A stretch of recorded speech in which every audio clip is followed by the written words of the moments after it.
Hello friend, मैं कुलदीप। आप देख रहे हैं मेरा चैनल ज्योग्राफी विद कुलदीप। आप पढ़ रहे थे फोर्स मतलब बल। बल में क्या पढ़ रहे थे? बलन। बलन के जितने भी बेसिक कॉन्सेप्ट थे या छोटे छोटे जो भी शब्दावलियाँ थीं उनको हम कल समझ लिए थे। आज हम क्या समझेंगे कि ये जो वलन होता है, यह वलन कितने प्रकार का होता है। अब समझ लीजिए कि वलन जो होता है यह क्यों प्रकार में विभाजित हुआ। सबसे पहले तो ये समझिए कि इसके प्रकार ही क्यों हुए। ठीक है, एक वलन एक ही जैसा क्यों नहीं? पृथ्वी पर जितने भी वलन हैं वह क्यों एक समान नहीं हुए, अलग अलग क्यों हो गए?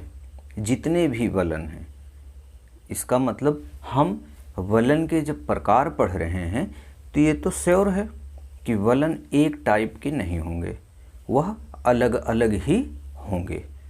तो क्या ऐसा कारण है कि जितने भी वलन हैं वह अलग अलग प्रकार के हुए? देखिए, सीधा सा फंडा है, जितना हम समझा चुके हैं अपने पिछले वीडियो में उसी के अकॉर्डिंग इसमें आप समझ लीजिए। अगर आप नहीं समझे हैं तो ऊपर आई बटन का लिंक मिलेगा, आप वहाँ पर चले जाइए, वहाँ से आपको वह पिछला वीडियो मिल जाएगा। ठीक है, अब आप समझिए कि हम जैसा कि बताए थे, कोई भी ज़मीन है, ठीक है, अगर उसमें एक तरफ से फोर्स हो रहा है, दूसरी तरफ से फोर्स हो रहा है, कहने का मतलब हमारी पृथ्वी गोल है और पृथ्वी गोल होने के कारण उस पर जो भूपर्पटी है वह क्या हो रही है? फ्लो कर रही है। किस चीज़ पर? जल पर? बिल्कुल नहीं, जल पर नहीं, मैग्मा पर। मैग्मा क्या? पृथ्वी के 3 लेयर, क्रस्ट, मैंटल, कोर। ठीक है, क्रस्ट, मैंटल, कोर। तो ये जो तीनों परतें हैं वह अपने अपने स्वभाव से एक दूसरे से भिन्न हैं और उसमें भी भिन्नता पाई जाती है। पार्टिकुलर एक परत में भी अपने में भिन्नता पाई जाती है। जैसे क्रस्ट हुआ तो कहीं पर चट्टान, कहीं पर मुलायम चट्टान, कहीं पर कठोर चट्टान, कहीं पर मिट्टी, कहीं पर नदी। ठीक है, क्रस्ट पर ही तो है नदी, कहीं पर तालाब, कहीं पर झीलें, कहीं पर समुद्र। ठीक है, समुद्र की तली, कहीं पर सूखी भूमि तो कहीं पर गीली भूमि अर्थात दलदल। ठीक है, तो कहने का मतलब जो हमारा क्रस्ट है, ऊपरी भूपर्पटी, वह क्या है? अपने आप में विभिन्नता लिए बैठी है। देखिए, ये तो हो गया क्रस्ट का मैटर और दूसरा है मैंटल का मैटर। ठीक है, मैंटल में क्या है? वह भी ऊपरी जो मैंटल है वह कम क्या है? गर्म है, कम लिक्विड है। इसीलिए तो जैसा कि हम जब लेयर बता रहे थे आपको वीडियो में, तो उसमें क्या था कि ऊपरी जो मेटल था वह निचली क्रस्ट से एकदम समानता रखा हुआ था। ठीक है, जब वह समानता रखा हुआ था तो इसका मतलब क्या है? वह ऊपरी मेटल और निचली क्रस्ट एक समान थे। ठीक है, तभी तो 200 किलोमीटर तक क्रस्ट की गहराई हमारी आई, नहीं तो अगर शुद्ध देखा जाता तो 30 किलोमीटर ही था, लेकिन वहाँ पर 200 किलोमीटर उसकी गहराई हो गई हमारे क्रस्ट की। तो कहने का मतलब हमारा सारा जो भूखंड है, ऊपरी क्रस्ट का भाग, वह मैंटल पर तैर रहा है। ठीक है, फ्लो कर रहा है, बहुत ही मंद गति से ही लेकिन फ्लो कर रहा है। अब जब फ्लो कर रहा है तो भूखंड तो 6-7 हैं। ठीक है, जब सारे भूखंड आपस में फ्लो कर रहे हैं, एक साथ फ्लो कर रहे हैं, तो होता क्या है कि कहीं ना कहीं एक दूसरे से टकराएंगे, और जब टकराएंगे मतलब 2 भूखंड पास आ रहे हैं या एक ही भूखंड पास आ रहा है, तो पीछे किसी न किसी को छोड़ता हुआ आ रहा है या नहीं छोड़ता हुआ आ रहा है, किसी के पास था तभी तो आ रहा है। आखिर पृथ्वी तो लिमिटेड है, पृथ्वी लिमिटेड है और समझ लीजिए एक एरिया है, उसी में जितने भी हमारे क्या हैं? कॉन्टिनेंट हैं, मतलब भूखंड हैं, वो भी तो अगर 30% भूखंड हैं और 70% क्या है? तो होता क्या है कि जो भूखंड हैं जब तैर रहे हैं तो कहीं ना कहीं लड़ेंगे, और जब लड़ेंगे तो वहाँ पर क्या हो गया, वहाँ पर हलचलें आएंगी, एक नई नई स्थलाकृतियों का निर्माण होगा। ठीक है, अब हम देखते हैं, यह आप समझ गए होंगे कि यह फोल्ड बने क्यों। यह जो फोल्ड हैं यह हमारी पृथ्वी के अंतर्जात बलों के द्वारा उत्पन्न हुए परिणाम हैं। इसका मतलब यह हमारे जो भूखंड हैं कहीं लड़ रहे हैं तो कहीं अलग हो रहे हैं, जहाँ अलग हो रहे हैं वहाँ पर भी नई नई स्थलाकृतियाँ बन रही हैं, और जहाँ भिड़ रहे हैं वहाँ भी नई नई स्थलाकृतियाँ बन रही हैं। ठीक है, इस तरीके से फोल्ड हुआ। ठीक है, जब टकराया तो फोल्ड की उत्पत्ति हुई और उसके कई प्रकार हुए। अब देखिए फोल्ड क्यों हुआ, क्योंकि टकराया, और टकराने के बाद क्या हुआ, कभी प्रेशर ज़्यादा था तो वह फोल्ड किसी और तरीके से बना, कहीं स्पीड या फोर्स कम थी तो तब क्या हुआ, किसी और तरीके का फोल्ड बना। कहीं छोटी छोटी प्लेटें हैं जो टकरा रही हैं वहाँ पर किसी और तरीके से फोल्ड बना, और कहीं पर समुद्रीय था और महाद्वीपीय था, वहाँ पर जब टकराई दोनों प्लेटें तो वहाँ किसी और तरीके से फोल्ड बना। कहने का मतलब कंडीशन तो हजार हैं। ठीक है, अब हमें यह देखना है किस तरीके से और कितने फोल्ड बन सकते हैं। ठीक है, देखिए फोल्ड मेनली तो 4 या 5 लोग पढ़ते हैं फोल्ड को। ठीक है, लोग पढ़ाते भी हैं 4 या 5 फोल्ड। अब विगत जितने भी वर्षों के पेपर हैं, अगर उनके एग्ज़ाम के पेपर अगर हम देखते हैं तो उसमें 5-6 के अलावा भी फोल्ड पूछे गए हैं। ठीक है, तो जितने भी फोल्ड हैं उन सब को हम लेकर के आपके सामने आ गए हैं, और वह बनते कैसे हैं, ठीक है, इसको भी बताएंगे।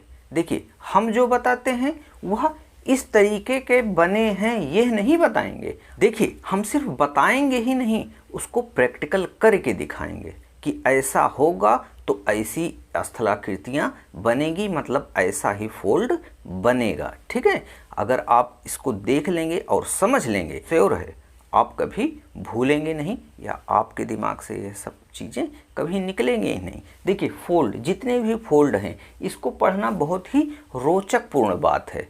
कहने का मतलब इसमें इंटरेस्ट लीजिए, क्योंकि अगर यह पढ़ेंगे आप तो इतने सारे फोल्ड में आपके एग्ज़ाम में कोई भी आ गया, अगर कोई भी फोल्ड आ गया किसी के बारे में पूछा तो आप ज़रा सा भी हिचकेंगे नहीं, और पेपर जब देखेंगे, कहने का मतलब एग्ज़ाम का पेपर जब देखेंगे तो मुस्कुरा देंगे। ठीक है, तो ध्यान दीजिए कि हम इसको कैसे पढ़ा रहे हैं, कैसे बता रहे हैं, इसका प्रैक्टिकल कैसे कर रहे हैं। चलिए फोल्ड के, जैसा कि हम पूरा बता चुके हैं आप सबको कि यह प्रेशर के कारण ये सब फोल्ड बनते हैं। अब देखिए पहला फोल्ड सममित बलन। ठीक है, सममित बलन मेनली क्या होता है कि इसकी जो दोनों भुजाएं होती हैं वह क्या होती हैं, एकदम से एक समान होती हैं। ठीक है, एक समान इनकी दोनों भुजाएं होती हैं। अब क्या ऐसा हो गया कि इनकी भुजाएं एक ही समान होती हैं, और इनमें क्या हो गया कि इनकी भुजाएं एक समान नहीं होती हैं। क्या है ऐसा कि सममित बलन ही इसको ही कहा जाता है, इसको क्यों नहीं कहा जाता है, इसको ध्यान दीजिए। देखिए यहाँ पर जो प्रेशर, मतलब इस फोल्ड पर जो प्रेशर पड़ रहा होगा वह एक समान पड़ रहा होगा, यही तो बात है।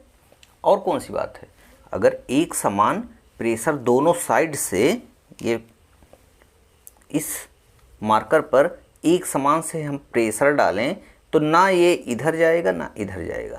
अगर एक हाथ से प्रेशर कम डालें तो ये इधर जाएगा, और अगर इसको चट्टान ले लिया जाए, अगर यह क्या था, अगर यह मुलायम होता तो क्या होता, इसका प्रेशर मान लीजिए ज़्यादा है, इसका प्रेशर कम है, तो यह हुआ कि इधर जो है फोल्ड इधर फोल्ड 90 डिग्री हो गया और इधर कम है, इसलिए यह ढलान में हो गया। तो यह प्रैक्टिकल बस अंत तक देखते रहिए, आपको हर एक चीज़ समझ में आ जाएगी। ये देखिए सममित बलन, दोनों एक समान आए, ठीक है, लेकिन उतना नहीं आए, उतना प्रेशर नहीं पड़ा, क्योंकि ज़्यादा प्रेशर पड़ता तो दोनों का जो यह है भुजा, ठीक है, यह दोनों भुजाएं एकदम खड़ी हो जाती, ठीक है, इस तरीके का हो जाता।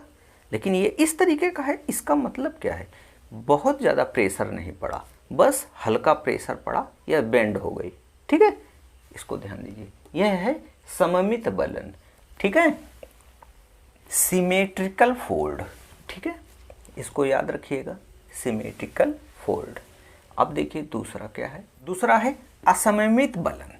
इसमें क्या होता है, वही बात जो हम आपको बताए कि अगर ये प्रेशर ज़्यादा है, ठीक है, और ये प्रेशर कम है, तो ये प्रेशर इतना दे दिया कि इधर दीवार 90 डिग्री हो गई और इधर कम प्रेशर था, जिस वजह से इधर क्या हुआ, इधर ढलान ही रह गया। तो इस तरीके का, ठीक है, इस तरीके का तैयार हो गया क्या, फोल्ड। देखिए इसके परिपेक्ष में ये ज़्यादा है, ना कि इसकी जो डिग्री है वो 90 डिग्री है, ठीक है, इसकी डिग्री 90 डिग्री नहीं है, बल्कि इसके परिपेक्ष में ये क्या है, यह है इससे अधिक ज़्यादा, ठीक है, इससे अधिक ज़्यादा खड़ी ढाल इसकी है, ना कि 90 डिग्री है। अब देखिए इसकी भुजा भी छोटी है, ठीक है, इसकी भुजा भी छोटी है क्योंकि प्रेशर ज़्यादा पड़ा है। आगे देखिए, यह हो गया असममित बलन। और तीसरा क्या है, तीसरा है एक दिग्नत बलन। कहने का मतलब इसमें क्या है, एक भुजा तो सामान्य ढाल की है, ठीक है, दूसरी भुजा एकदम 90 डिग्री, ठीक है, अगर 90 डिग्री है और लंबवत में, ठीक है, लंबवत में एक भुजा एकदम 90 डिग्री और यह सामान्य, ठीक है, इसे कहते हैं एक दिग्नत, ठीक है। एक दिग्नत का मतलब सिर्फ एक ही भुजा, ठीक है, एक ही भुजा अपने प्रारूप को दर्शा रही है, इसीलिए इसको एक दिग्नत कहा गया, ठीक है। आगे देखिए चौथा क्या है, समनत बलन। मतलब समनत का मतलब होता है, देखिए सम का मतलब होता है एकदम बराबर, ठीक है, नत का मतलब क्या होता है, नति आप पढ़े होंगे पिछले क्लास में, नति, नति किसे कहते हैं, ढाल, एक ढाल समान, ठीक है, एक ही ढाल के समान दो भुजाएं, ठीक है, इसे क्या कहें, समनत बलन, ठीक है। देखो इसमें होता क्या है, मेनली हम इसमें देखते हैं कि जो दोनों भुजाएं होती हैं समांतर होती हैं, लेकिन इसमें क्या होता है कि यह क्षैतिज नहीं होती हैं।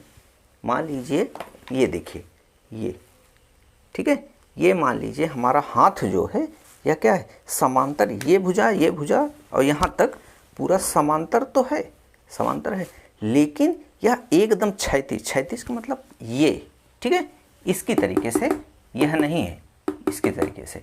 तो कहने का मतलब दोनों समांतर, समांतर हैं लेकिन क्षैतिज नहीं है। अगर ये ऐसे होती डायरेक्ट, ये थोड़ी तिरछी है ना, लेकिन ये दोनों समान हैं, इसमें कोई भिन्नता दोनों भुजाओं में नहीं पाई जाती है, तो इसको क्या कहते हैं, समनत बलन। पांचवा क्या है, परिवलित बलन। परिवलित बलन का मतलब क्या है, इस पर इतनी तीव्र गति से प्रेशर पड़ा है कि यह क्षैतिज अवस्था में आ गई, और जब क्षैतिज अवस्था में आ गई तो हुआ क्या कि यह एकदम से दोनों भुजाएं बराबर और जमीन के लेवल पर हो गई। तो कहने का मतलब क्या है, कभी ये भुजा ये बन सकती है, समझ में आ रही है बातें, यह भुजा यह बन सकती है और यह भुजा यह बन सकती है, तो इसका मतलब है यह भुजा भी यह बन सकती है, ठीक है, यह बन सकती है और यह बन सकती है, तो यह भी बन सकती है। कहने का मतलब 1 2 को कॉपी कर सकता है तो 2 3 को भी कॉपी कर सकता है। तो इसका मतलब 1 जो है 3 तक पहुंच सकता है, 3 तक की अवस्था तक पहुंच सकता है। ठीक है, तो इसका मतलब यही ये वाली भुजा भी यह बन सकती है। तो कहने का मतलब जो फोल्ड ही है, तो एक फोल्ड क्या किसी से पूछ करके अपना आकार निश्चित करता है? जी नहीं, वह प्रेशर ही निश्चित करता है कि इसका आकार क्या होगा। यही तो जब प्रेशर ही यह निश्चित करता है कि एक फोल्ड का आकार क्या होगा, यह एक अपनति का आकार क्या होगा, तो यह एक अब उसी के ऊपर तो निर्भर करता है कि वह कितना प्रेशर दे रहा है, फोर्स कितना प्रेशर दे रहा है कि एक बलन का आकार क्या है। ठीक है, तो प्रेशर कम ज़्यादा पर ही सब कुछ निर्भर है। लेकिन ये कैसे कैसे बन जाते हैं, देखिए इतना हम पढ़ रहे हैं, इतना ही नहीं और भी ज़्यादा बन सकते हैं। ठीक है, क्या इतना ही? लेकिन सामान्य रूप से जो हमें पढ़ना है, जिसको पढ़ करके हमें एग्ज़ाम निकाल लेना है, हमको वही पढ़ना है। कंडीशन तो 1000 होंगी, 1000 प्रकार के बलन बनते होंगे, लेकिन जो दृष्टिगत होते हैं, ठीक है, दृष्टिगत जो होते हैं, जो हमें देखने को मिलते हैं, वह मेनली तो लोग 5 ज़्यादा से 6 इतना ही बता देते हैं, लेकिन हम 9 को बता रहे हैं, क्योंकि यहाँ तक से एग्जाम में प्रश्न आए हुए हैं, इसलिए हम इसको बताए हैं। या इनकी ज़रूरतें अन्य कहीं किसी चीज़ को समझने में होंगी, इसलिए हम यहाँ तक बता दिए हैं, ताकि आपके लिए आगे पढ़ना आसान हो। ठीक है, अब देखिए, चौथा हो गया, पांचवा हो गया एकदम क्षैतिज, छठवां क्या था? यही मतलब यही कंडीशन कुछ दिन बाद क्या हुई कि ऊपर वाला कोई और, देखिए बलन तो एक पढ़ते नहीं है, कई पढ़ते हैं, तो क्या हुआ, यह टूट करके इसके ऊपर आ जाती है, तो इसको क्या कहते हैं हम? बाह्य उत्क्रम बलन। ठीक है, बाह्य उत्क्रम बलन। देखिए हम ग्रीवा खंड जो पिछली वीडियो में पढ़ा रहे थे, तो उसमें बताए थे कि उत्क्रम किसे कहते हैं। जब एक खंड दूसरे खंड के ऊपर सवार हो जाती है तो उसी को उत्क्रम कहा जाता है। ठीक है, आगे देखते हैं, बाह्य उत्क्रम बलन। ठीक है, आगे देखिए, यह तो आप समझ गए होंगे कि यह जो छठवां है बाह्य उत्क्रम बलन, या उत्क्रम बलन ही कह सकते हैं। ठीक है, तो यह हुआ क्या, ये क्षैतिज अवस्था में यही चीज थी, लेकिन यह बेंड होकर जब इसके ऊपर आ गई तो यही हो गया बाह्य उत्क्रम बलन। तो कहने का मतलब इसके ऊपर जब ये आ जाएगी तो यही बाह्य उत्क्रम बलन हो जाएगा, और यहाँ एक नए फोल्ड का निर्माण होगा, क्योंकि प्रेशर बन रहा है, नए नए फोल्ड तैयार हो रहे हैं। तो यह क्या है, इसके ऊपर आ गया, तो इसे बाह्य उत्क्रम बलन कहेंगे, जिसके ऊपर किसी बलन के ऊपर जो क्षैतिज अवस्था में हो कोई और बलन आ जाए टूट करके, तो कहने का मतलब जब प्रेशर पड़ रहा है तो कहाँ तक ये फोल्ड बनेंगे, कहीं ना कहीं टूटेंगे, मिल जाएंगे। ठीक है, मिल जाएंगे, तो यहीं से तो ग्रीवा खंडों का निर्माण होता है। टूट कर इसके ऊपर आ गया, फिर और प्रेशर पड़ा तो ये उधर चला गया, नीचे वाला ऊपर आ गया, दोनों मिक्स हो गए, लेकिन ये भाग कहीं और चला गया सैकड़ों किलोमीटर दूर। तो जब वो चला गया और बेदरीन के कारण या अपक्षय अपर्दन के कारण जब वह ऊपर वाली चट्टान घिस गई तो नीचे दूसरी चट्टान परिलक्षित हुई, हमें दृष्टिगत हुई। ठीक है, तो उसको हम क्या कह देते हैं, जो छोटे छोटे टीले बचे रह जाते हैं बेदरिंग के कारण, तो उनको हम कहते हैं ग्रीवा खंड। ठीक है, छठवां क्या है, बाह्य उत्क्रम बलन। ठीक है, सातवां देखते हैं पंखा बलन। पंखा बलन समझिए क्या होता है कि इसके बलन अत्यधिक प्रेशर के कारण जब बहुत ही कम अंतराल पर और बहुत ज़्यादा मुड़ते चले जाते हैं, तो उन्हीं को क्या कहते हैं, पंखा बलन। पंखा बलन को हम अगर प्रैक्टिकली देखते हैं तो होता क्या है, किसी चीज़ पर बहुत ज़्यादा प्रेशर दिया जाए तो वह एक फोल्ड तो बनेगा, लेकिन उस फोल्ड में भी प्रेशर के कारण बहुत सारे फोल्ड बन जाएंगे। जब उस एक पार्टिकुलर फोल्ड में कई अन्य छोटे छोटे उपबलन बन जाएंगे तो होता क्या है कि वह पंखे के आकार का नजर आएगा। यह बात आपके समझ में तो आ गई होगी ना। तो यही है, अगर ना आई हो तो आप कमेंट करके फिर से पूछ लीजिएगा, हम उसका जवाब दे देंगे या फिर से इसको समझा देंगे बलन को। ठीक है, कहीं पर अगर मिस्टेक हुई हो या आपको हमारा तरीका नहीं समझ में आया कैसे हम बता रहे हैं तो आप कमेंट करके बता दें। और जहाँ तक है पिछली वीडियो अगर आप देखे होंगे तो यह पूर्ण रूप से आपको समझ में आ रहा होगा। आगे देखिएगा, एक होता है खुला बलन। खुला बलन तो इसमें मेनली होता क्या है, ज़्यादा प्रेशर इस पर होता नहीं है दोनों तरफ से, बस हल्का सा प्रेशर होता है। यह मुड़ तो जाता है, कहने का मतलब हल्का सा मुड़ जाता है आठवां।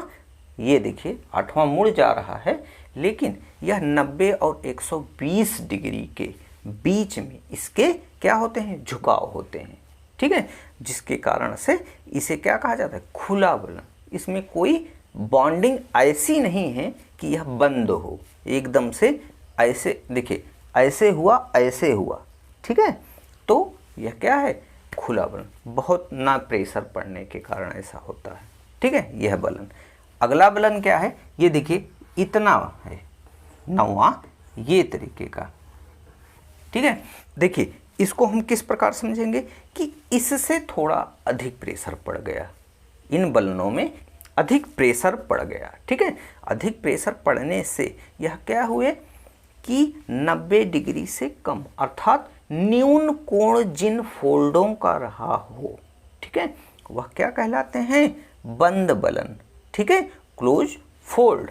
तो बंद बलन तो आपको समझ में आ गया होगा। खुला बलन ये है कम प्रेशर पड़ा हो, और बंद बलन क्या है, अत्यधिक प्रेशर पड़ा हो, तो उसे क्या कहेंगे, बंद बलन। और खुला बलन कम प्रेशर पड़ा हो, लेकिन उनकी डिग्रियां क्या होती हैं, 90 से 180 के बीच में होती हैं कोई भी। ठीक है, और यह बंद बलन की डिग्रियां क्या होती हैं, 90 से लेकर के 1 तक कोई भी। ठीक है, 90 से कम को न्यून कोण कहते हैं, ये न्यून कोण के अंतर्गत यह बनता है। ठीक है, आपका यह पूरा समाप्त हो गया और उम्मीद है कि यह पूरा आपको समझ में बलन आ गया होगा। अगर इसमें से कुछ भी आपका बचा हो या हम उसको ना पढ़ाए हों तो आप कमेंट करके बता दीजिएगा कि इसमें से बलन में से हम कुछ भी नेट ज्योग्राफी के थ्रू, ठीक है, ऑप्शनल सब्जेक्ट आईएएस या पीसीएस लेवल पे नहीं, बस इस लेवल नेट ज्योग्राफी अगर हम पढ़ा रहे हैं तो उसी के थ्रू आप बताइएगा कि इसमें बलन से कहाँ से ऐसे प्रश्न हैं जो छूट रहे हैं। ठीक है, ऑप्शनल ज्योग्राफी भी हम स्टार्ट करेंगे, लेकिन अभी नहीं।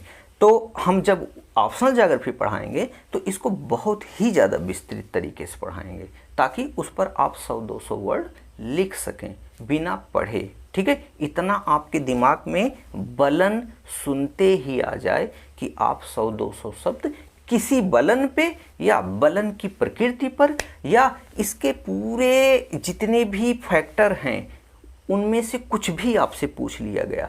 क्योंकि अब तो सिलेबस के अकॉर्डिंग हम देखते हैं 100-200 वर्ड से ज़्यादा लिखना ही नहीं होता है, तो 100-200 वर्ड तो अभी जितना बता दिए हैं आप लिख लेंगे उसमें। लेकिन उसमें भी हम बहुत लिखवाएंगे तो नहीं बहुत ज़्यादा, लेकिन उसमें इतना ज़्यादा समझा देंगे कि आपके दिमाग में भर जाएगा कि यह चीज़ें हैं क्या, हम 100-200 वर्ड में बहुत ही आसानी से लिख लेंगे। ठीक है, ऐसा आपको महसूस हो। उम्मीद है आज की क्लास आपको पसंद भी आई होगी और यह समझ में भी आया होगा। तो इसी के साथ हम मिलते हैं आपसे अगले वीडियो में अपने। तब तक के लिए जय हिंद, जय भारत।